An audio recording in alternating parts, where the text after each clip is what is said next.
जीवन एक गरीब दूध वाला था। वो गांव में घूम घूम कर दूध बेचा करता था। दूध ले लो, दूध, गाय का दूध, ताजा ताजा दूध। भैया 1 लीटर दूध दे दो। गांव के कई लोग जीवन से दूध खरीदते थे और दूध बेचकर कमाए हुए पैसों से जीवन के परिवार का गुजारा हो रहा था। पर जीवन की पत्नी राधा हमेशा उसे नई गाय खरीदने की सलाह दिया करती थी। हमारी गाय बूढ़ी हो चुकी है, अब ये ज्यादा दूध भी नहीं देती। आपको इसे बेचकर नई गाय खरीद लेनी चाहिए, जिससे आपकी आमदनी अच्छी हो। तुम्हें कितनी बार कहा है कि इस गाय को बेचने की बात मत किया करो। ये गाय मुझे मेरी माँ ने दी थी और कहा था कि इसका अच्छे से ख्याल रखना। ये बस गाय नहीं है, मेरा परिवार है राधा। ठीक है, कम से कम आप इतने पैसे तो इकट्ठा करने की कोशिश कर सकते हैं, जिससे हम नई गाय खरीद सके। हाँ, मैं कोशिश करता हूँ। जीवन को अपनी गाय से बहुत प्यार था। वो अपनी गाय का बहुत ख्याल रखता था। उसे अपने हाथों से खाना खिलाता और उसके साथ बातें भी किया करता था। अरे गौ माता, आपके साथ एक और गाय आएगी, आप उसे भी अपनी सहेली बना लेना। पक्का नहीं बता सकता कि कब आएगी, पर मैं पैसे बटोर रहा हूँ। उम्मीद है कि जल्द ही आ जाएगी। आप ऐसे ही अपनी कृपा मुझ पर बनाए रखना। अब से जीवन अगल बगल के गांव में भी दूध बेचने जाया करता था और सारा दूध बेचकर ही आया करता था। जो भी पैसे ज्यादा मिलते उन्हें एक गुल्लक में जमा किया करता था। जल्दी हमारी नई गाय आने वाली है। हाँ, आ जाएगी। महीने बीते और जीवन अब भी दूध बेचकर पैसे कमाता था। एकाएक जीवन की गाय की तबीयत खराब हो गई। इन्हें क्या हुआ? पता नहीं, कल तक ठीक थी, पर आज खाना अचरा खिलाते ही उल्टी कर रही है। हे भगवान, मैं अभी डॉक्टर को बुलाकर लाता हूँ। जीवन दौड़ते हुए पशुओं के डॉक्टर के पास गया और उन्हें अपने घर ले आया। ये देखिए डॉक्टर साहब, मेरी गौ माता कुछ भी नहीं खा रही हैं, बस उल्टियां कर रही हैं। लगता है इनका पेट खराब है और ये बहुत कमजोर भी लग रही हैं। ये समस्या कितने दिनों से हो रही है? कल रात तक तो गौ माता ठीक थी, बस एक ही दिन में ऐसी हालत, ये चिंताजनक है। खैर, मैं दवाइयां दे देता हूँ, देखते हैं क्या बदलाव होता है। जी। डॉक्टर ने गाय को इंजेक्शन लगाया और कुछ बड़ी बड़ी गोलियां गौमाता के मुंह में डाली। मेरी गौ माता कब तक ठीक हो जाएंगी डॉक्टर? कुछ कह नहीं सकते। गाय की उम्र हो गई है, अगर दवाइयों ने सही असर किया तो जल्द ही ठीक हो जाएंगी। मैं कल सुबह वापस आऊंगा जांच करने। ठीक है डॉक्टर साहब। डॉक्टर चला गया और जीवन रात भर अपनी गौमाता के पास ही बैठा था। अचानक रात को उसकी गौमाता रोने लगी। क्या हुआ गौ माता, क्या हुआ? जीवन की गौमाता के आंसू रुक ही नहीं रहे थे। जीवन को कुछ समझ नहीं आ रहा था। उसने अपनी गाय को गले लगा लिया और रोते रोते पता नहीं कब गौ माता ने दम तोड़ दिया। जब गौ माता ने सांसें लेना बंद कर दिया तो जीवन हक्का बक रह गया। नहीं। वो जोर जोर से रोने लगा। राधा दौड़ते हुए आई। मेरी गौ माता चली गई। राधा, मेरी गौ माता चली गई। राधा को इस बात का अंदाजा था। गाय की उम्र हो चुकी थी, पर जीवन के लिए उसकी गाय ही उसका सब कुछ था। गौमाता की मौत से जीवन को गहरा सदमा लग गया था। जीवन ने एकाएक खाना पीना छोड़ दिया था। उसका किसी भी चीज में मन ही नहीं लग रहा था। ये तो होना ही था। आपको अपनी गाय से बहुत लगाव था, मैं जानती हूँ, पर वो अब इस दुनिया में नहीं है। पर हम तो हैं। हमें जीवित रहने के लिए कुछ ना कुछ तो करना ही होगा। हमें दूसरी गाय खरीदनी होगी। ठीक है। राधा ने वो गुल्लक लाया और गुल्लक को तोड़ दिया और पैसे गिनने लगी। ये तो बस 2000 रुपए हैं। इतने कम पैसों में गाय कहाँ से आएगी? मुझे नहीं पता, मेरा तो सब कुछ मेरी गाय ही थी। अब भगवान की जो मर्जी। हे भगवान। राधा को समझ नहीं आ रहा था कि अब घर कैसे चलेगा। वो भगवान जी से प्रार्थना करने लगी। आप तो कोई चमत्कार दिखाइए प्रभु। रात को सोने से पहले जीवन अपनी गौशाला के पास गया। वो अपनी गौ माता को याद कर रहा था। यहाँ मेरी गौ माता सोया करती थी और वहां मैं उनके पीने के लिए पानी भर के रखता था। अब वो नहीं है तो ये पानी की टाकी भी खाली है। भगवान जी, आपने मेरी गौ माता को क्यों छीन लिया? जीवन फिर से उदास हो गया और घर के भीतर चला गया। जीवन और राधा सो गए और जीवन के सपने में उसकी गौ माता आई। जीवन, तुमने मेरा बहुत अच्छे से ख्याल रखा है। अब मैं नहीं हूँ, पर फिर भी जिंदगी भर तुम्हें दूध की कमी नहीं होगी। जीवन का सपना खत्म कि अचानक बरसात शुरू हो गई। बरसात की आवाज से राधा की आँख खुल गई। इस मौसम में बरसात? राधा ने खिड़की से झांका तो बाहर बरसात हो रही थी, पर ये बरसात कुछ अलग थी। पानी का रंग सफेद था। ये ऐसी कैसी बरसात? राधा ने जीवन को उठाया। देखिए ना, सफेद रंग की बरसात हो रही है। क्या? जीवन ने भी खिड़की से झांका तो वो दंग रह गया। ये सफेद रंग की नहीं, बल्कि दूध की बारिश है। दूध की बारिश? गौ माता मेरे सपने में आई थी और उन्होंने कहा कि मुझे जिंदगी भर दूध की कमी नहीं पड़ेगी। हे भगवान! कुछ देर में बरसात रुक गई और फिर राधा और जीवन घर के बाहर आए तो उन्होंने देखा कि बाहर रखे सारे बर्तन और पानी की टांके दूध से भरी हुई थी। इतना सारा दूध! गौ माता ने हमारी जिंदगी संवार दी। धन्यवाद गौ माता। जीवन ये दूध इकट्ठा करके गांव में बेचने लगा।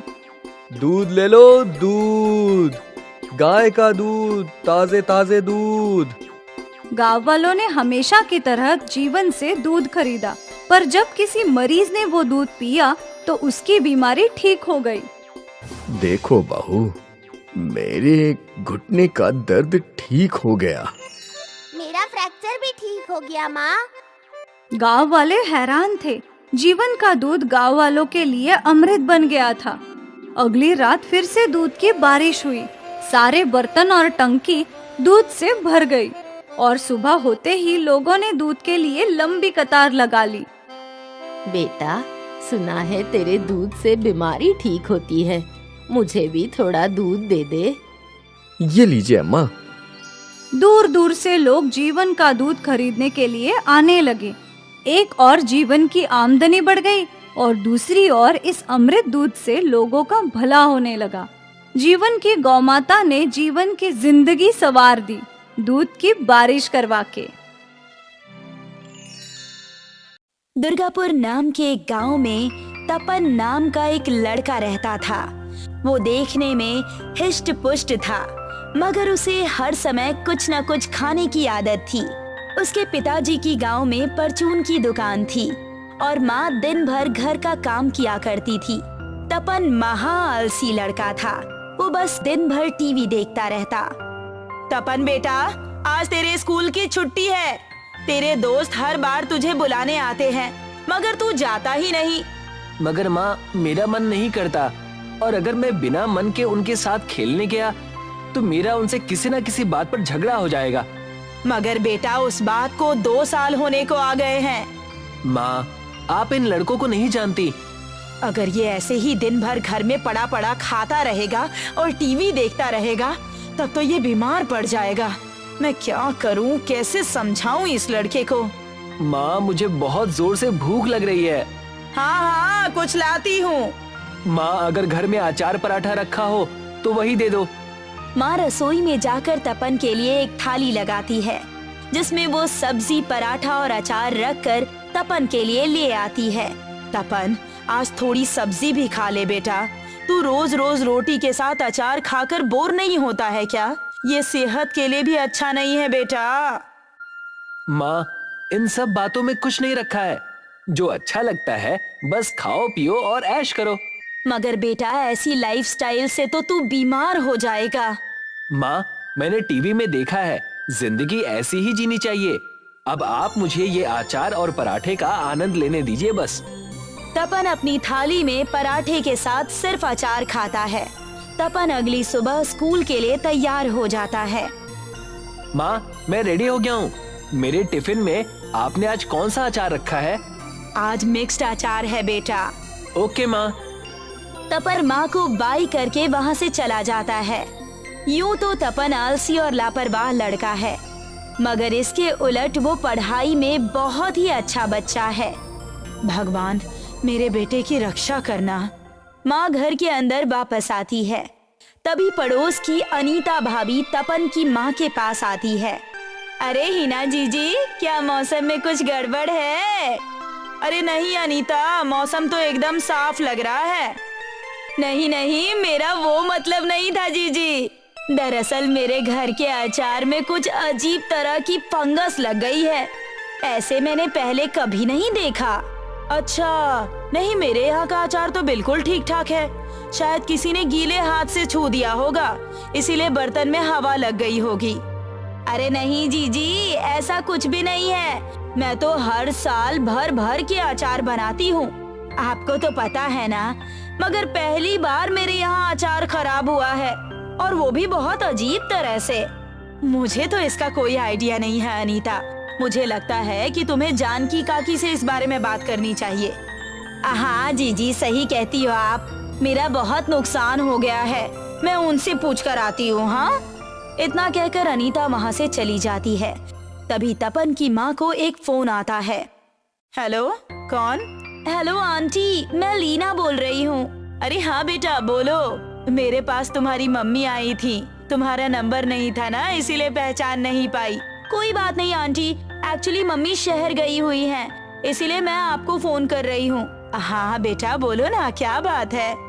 आंटी, मुझे बहुत डर लग रहा है। मुझे लगता है कि मुझसे कोई गलती हो गई है। अरे क्या हुआ बेटा? आंटी, मुझे भूख लग रही थी।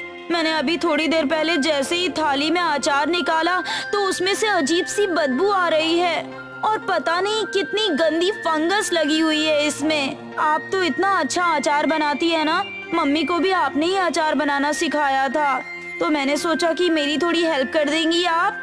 मुझे अचार बनाना सिखा दीजिए ना, वरना मम्मी मेरी हड्डियां तोड़ देंगी। ये सुनते ही तपन की माँ को झटका लगा कि एक ही जैसी बात दो लोग कैसे कर रहे हैं।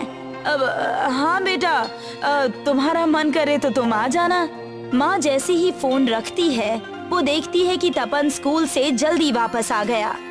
अरे, आज तो तुम्हारा कोई एग्जाम नहीं था, फिर भी तुम इतनी जल्दी कैसे आ गए?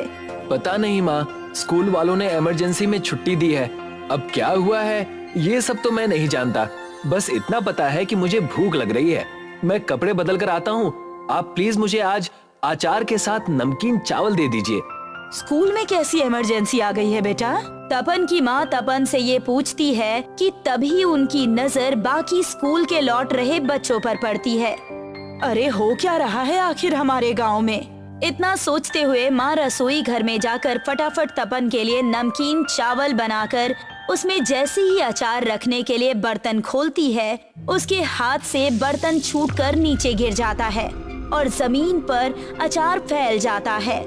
बर्तन के टूटने की आवाज सुनकर तपन रसोई घर में आता है। माँ, आप ठीक है ना? ये कैसे हुआ? अरे हाँ, मैं ठीक हूँ बेटा, मगर माँ, इसमें से तो बहुत गंदी बदबू आ रही है। हाँ बेटा, सुबह तक तो सब कुछ सही था। मुझे लगता है हमारे गांव में कुछ तो गड़बड़ हो रहा है। तभी तपन के पिताजी घर पर आते हैं और तपन और उसकी माँ को आवाज लगाते हैं। तपन, हीना, अरे कहाँ हो तुम लोग? जल्दी आओ।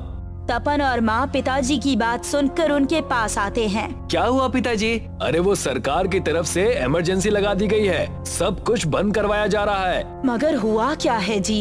ये तो कोई नहीं जानता, बस इतना पता है कि हमारे गांव में शायद कोई वायरस फैल गया है, जो अभी सिर्फ खाने पीने की चीजों पर अटैक कर रहा है। हो सकता है वो इंसानों पर भी अटैक करे, इसीलिए हमें बहुत सोच समझकर कदम उठाने होंगे। अरे घर में इतनी बदबू किस चीज की है? मुझे लगता है कि अभी इस वायरस ने हमारे घर के अचार पर अटैक किया है। सबके साथ हमारे घर का अचार भी सड़ गया है, उसी की बदबू है। अगर ऐसी बात है तो हमें अचार को घर से निकालकर कहीं दूर फेंकना होगा। कहीं ऐसा ना हो कि ये वायरस और भी चीजों में फैल जाए। ठीक कह रहे हैं जी आप। तपन की माँ रसोई घर में जाती है और वो मुंह पर मास्क लगाती है और वो अचार को एक अलग बर्तन में भरकर पिताजी को देती है। पिताजी भी चेहरे पर मास्क लगाते हैं। तभी तपन भी अपने चेहरे पर मास्क लगाए पिताजी से कहता है, पिताजी, अब मैं बड़ा हो गया हूँ, ये सब कुछ समझने लगा हूँ। मैं नहीं चाहता कि आप अकेले जाएं, मैं आपके साथ चलूंगा। इतना कहकर तपन और उसके पिताजी गांव से थोड़ी दूर पर एक खंडर के पास फेंकने के लिए चले जाते हैं। खंडर के पास जाकर तपन और उसके पिताजी को जो दिखता है उससे उनके होश उड़ जाते हैं। पापा, यहाँ तो लगता है कि 2 मिनट भी और रुके तो जान चली जाएगी। कितनी बदबू है यहाँ। हाँ बेटा, मुझे लगता है गांव के सभी लोगों के घरों का आचार खराब हो गया है और सबने यही डाल दिया है। तपन और उसके पिताजी चारों तरफ नजर घुमाकर देखते हैं। उन्हें हर जगह आचार का कीचड़ ही कीचड़ नजर आता है। वो भी अपने घर का आचार वहाँ डालकर वापस आ जाते हैं। पापा, मुझे अचार बहुत पसंद है। अगर ऐसा चलता रहा तो क्या मैं कभी अचार नहीं खा पाऊंगा? नहीं बेटा, ऐसा नहीं है। समय हमेशा एक जैसा नहीं होता, ये बदलता जरूर है। थोड़े ही दिन में देखना इस वायरस का पता चल जाएगा और तब इसकी दवा भी बना दी जाएगी और तुम दोबारा से अचार खा पाओगे। पिताजी और तपन घर पहुंचते हैं। देखते ही देखते गांव में सन्नाटा छा जाता है। गांव की गलियां, सड़कें, दुकानें सबके सब शांत हो जाते हैं। लोग अपने अपने घरों के अंदर बंद हैं। तपन और माँ खाना खाने के लिए बैठ जाते हैं। पिताजी और माँ तो खाना खाना शुरू कर देते हैं, मगर तपन खाना खाना शुरू नहीं करता। क्या हुआ बेटा? खाना ठंडा हो रहा है, खाओ ना। देखो, मैंने भिंडी की सब्जी, चावल, दाल और रोटियां बनाई है। कितना स्वादिष्ट खाना है। अरे चक्कर तो देखो तपन। माँ, मुझे माफ करना। क्या हुआ बेटा? आप हमेशा कहती थी ना कि मुझे अचार के अलावा भी कुछ खाना चाहिए, लेकिन मैंने आपकी बात कभी सुनी ही नहीं। आज देखिए ना, मेरी थाली में कितना कुछ है मगर मुझसे खाया ही नहीं जा रहा। काश मैं आपकी बात मान लेता और सब्जी खाना सीख जाता। बेटा, ये टेस्ट हमारी जुबान से पहले हमारे दिमाग में होता है। तुम टेस्ट को लेकर ज्यादा सोचो मत, बल्कि अपने हेल्थ के बारे में सोचो। तब देखो तुम्हें यही खाना कितना अच्छा लगने लगेगा। आप ठीक कहते हैं पापा। तपन बेमन से खाना खाना शुरू करता है। वो पूरी थाली फिनिश कर देता है। आज पहली बार उसने ऐसा किया। उसे यकीन नहीं होता कि वो बिना अचार के भी रोटी खा सकता है। तपन की सुबह सुबह आँख खुलती है और वो एक नोटबुक लेकर बैठ जाता है। तभी उसकी माँ पूजा की थाली लिए उसके कमरे में आती है। अरे बेटा, उठते ही पढ़ने बैठ गए? तेरा तो स्कूल भी बंद है ना? हाँ माँ, स्कूल तो बंद है, मगर मेरे दिमाग में कुछ चल रहा है, बस उसी को लिख रहा हूँ। ठीक है बेटा, मगर जल्दी से हाथ मुंह धोकर बाहर आ जा। तुम्हारे लिए नाश्ता बना दिया है मैंने। नाश्ता करते समय उसके पिताजी तपन से पूछते हैं, तपन, सब ठीक है ना बेटा? तुम थोड़े परेशान लग रहे हो। नहीं पिताजी, मैं एकदम ठीक हूँ, कुछ नहीं हुआ है मुझे। इसी तरह रोज सुबह होते ही तपन उठते ही नोटबुक में कुछ लिखना शुरू कर देता है और फिर दिन भर कभी माँ कभी पिताजी के साथ उनके कामों में हाथ भी बटाता है। माँ और पिताजी जानते थे कि तपन पढ़ाई में बहुत अच्छा है, मगर इसके बावजूद भी कभी तपन को इतने डेडिकेशन के साथ कुछ लिखते पढ़ते नहीं देखा था उन्होंने। हिना, तपन को क्या हुआ है? आजकल जब देखो एक नोटबुक में कुछ लिखता रहता है, किसी को दिखाता भी नहीं है और बताता भी नहीं है कि क्या चल रहा है। हाँ, मैंने भी ये बात नोटिस की है जी। मुझे भी तपन का ये सब करना समझ में नहीं आ रहा है। कहीं कुछ तो गलत हो रहा है। बस मुझे इसी बात की चिंता लगी रहती है। तुम चिंता मत करो, मैं देखता हूँ मैं क्या कर सकता हूँ। पिताजी उसी रात को जब तपन सो रहा होता है तब उसके कमरे में जाकर उसकी नोटबुक चेक करते हैं। अगली सुबह तपन बहुत खुश नजर आ रहा है। आज वो उठते ही नोटबुक पर कुछ नहीं लिखता, बल्कि एक बकेट में पानी भरकर किचन से कुछ सामान लेता है और उन्हें मिक्सर में चलाता है और उसका पाउडर बनाकर उस पानी में डाल देता है। वो अब अपने पूरे गांव में उस पानी से स्प्रे करता है और अपनी माँ से कहता है, माँ, क्या तुम आज मेरे लिए अचार बना सकती हो? मगर बेटा, अगर मगर छोड़ो माँ, क्या तुम ऐसा कर सकती हो? हाँ बेटा, मैं बनाती हूँ, मगर इसमें 2-3 दिन का टाइम लगेगा। कोई बात नहीं माँ, मैं वेट करूँगा। आप प्लीज मेरे लिए अचार बना दो ना। माँ अचार बनाकर 2-3 दिन घर में आ रहे धूप में उसे रखती है और फिर चौथे दिन तपन से कहती है, बेटा अचार तो बन गया है, मगर मेरी इस जार का ढक्कन खोलने की हिम्मत नहीं हो रही है। अगर ये अचार भी सड़ गया तो? तपन अपनी माँ से कुछ नहीं कहता। वो चुपचाप से जार का ढक्कन खोलता है और उसमें से अचार निकाल कर खाता है। माँ, क्या अचार बनाया है, मजा आ गया। मगर तपन, तुमने ये सब कैसे किया? क्या किया, कैसे किया, वो सब मैं आपको बाद में बताऊंगा पापा। पहले आप मेरे साथ उस खंडहर के पास चलिए जहाँ अचार का कीचड़ जमा हुआ है, नहीं तो उसकी वजह से हमारे गांव में कोई और बीमारी फैल जाएगी। अरे, मुझे कोई बताएगा कि हो क्या रहा है? माँ, पहले हमें खाना लगा कर दो, सब्जी और अचार के साथ, तब सब कुछ बताऊंगा। पिताजी, माँ और तपन खाना खाने बैठते हैं। तब तपन कहता है, माँ, मैं साइंस का स्टूडेंट हूँ। अपने आलस के चक्कर में कभी अपने हुनर को पहचान ही नहीं पाया। आज जब मेरे गांव में आफत आई तो मुझे पता चला कि मैं इसका सॉल्यूशन निकाल सकता हूँ, और बस मैंने ठान लिया और करके दिखाया। वैसे सही भी तो है ना कि अब इस वायरस के चक्कर में कम से कम मेरा आलस तो खत्म हुआ और साथ में मैं सब्जियां खाना भी सीख गया। माँ, थोड़ा अचार और देना प्लीज। माँ और पिताजी तपन की बातें सुनकर हंसते हैं।